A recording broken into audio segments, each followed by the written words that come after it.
On June 17, 1972, 5 men were arrested for breaking into the headquarters of the Democratic National Committee at the Watergate Hotel and Office Complex in Washington, D.C. 2 of the arrested men were discovered to have links to President Richard Nixon's re-election organization. However, the burglars denied being part of some wider political conspiracy. The White House, too, rejected any notion of a connection between the break-in and Nixon's campaign, and derided the whole event as a, quote, third-rate burglary. However, it turned out to be much more. The incident at the Watergate didn't impact President Nixon's campaign. He was re-elected in a landslide in November 1972. But only months later, the true consequences of the Watergate break-in would emerge. The burglars were sentenced for their crime in January 1973, and they weren't happy about it. One of them, former CIA officer E. Howard Hunt, had been demanding large sums of money to buy his silence. Another of the burglars, James McCord, had also been a CIA agent. McCord decided that he wouldn't tolerate being a scapegoat. After sentencing, McCord wrote a letter to the presiding judge revealing that high-ranking Republicans associated with President Nixon had known about the break-in at the Watergate. The letter was a bombshell.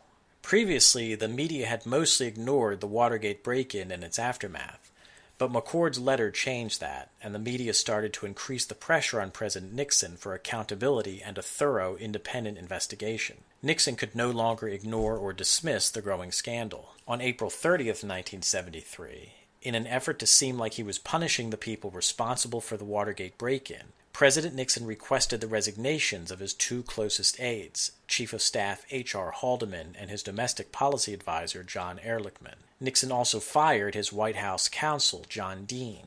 John Dean had suspected that the White House was planning to accuse him as responsible for the Watergate burglary and the subsequent cover-up. To protect himself, Dean started cooperating with Watergate investigators who were working for the U.S. Senate. The Senate began public hearings about the Watergate affair in May 1973.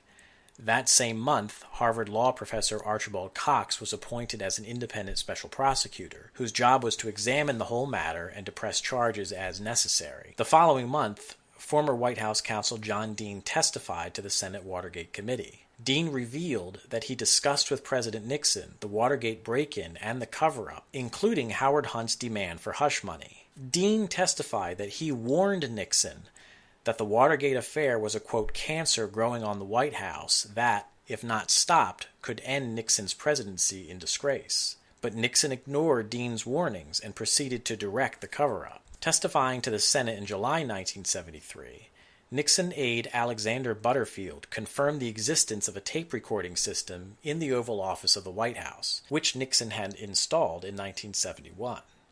That is, everything that was said in the Oval Office was tape recorded. With that astonishing revelation, the next step was clear. The best way for Watergate investigators to find out what Nixon knew and when he knew it was to get hold of those tapes. So the tapes were subpoenaed by both the Senate Watergate Committee and by Special Prosecutor Archibald Cox. But Nixon refused to turn the tapes over. In October 1973, Nixon tried to derail the Watergate investigations. Nixon ordered the Attorney General Elliot Richardson to fire Archibald Cox. Richardson resigned rather than comply, so Nixon ordered the Deputy Attorney General, William Ruckelshaus, to fire Cox. Ruckelshaus, too, resigned rather than comply. Finally, Nixon ordered Solicitor General Robert Bork to fire Cox, and Bork did so. What happened? The top 2 law enforcement officers in the country had just resigned to protest Nixon's order to fire the man responsible for investigating possible criminal wrongdoing in the White House. This was the so-called Saturday Night Massacre, and Nixon's drastic efforts to stop Archibald Cox alarmed many Americans.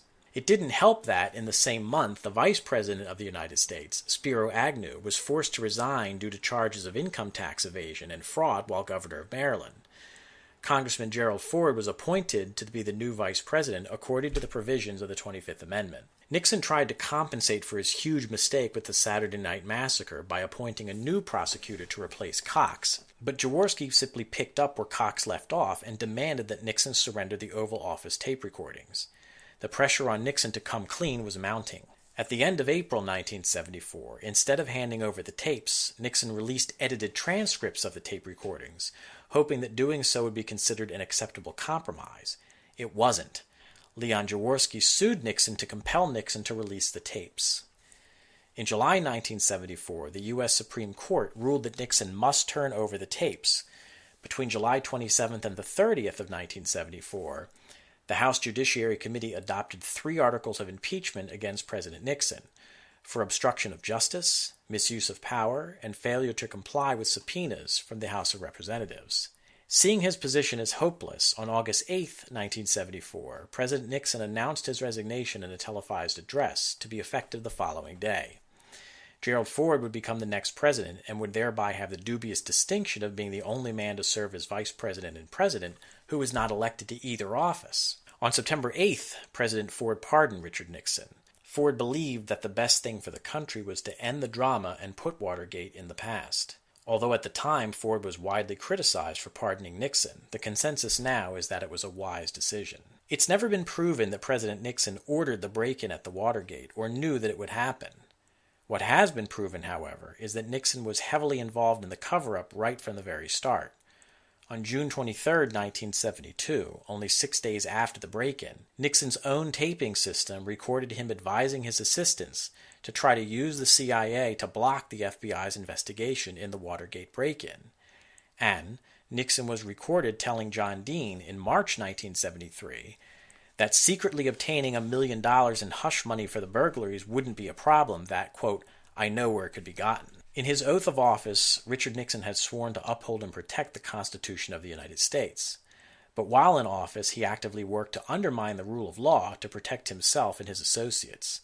The consequences of Watergate are still evident in the feelings of alienation and distrust many Americans feel toward their government.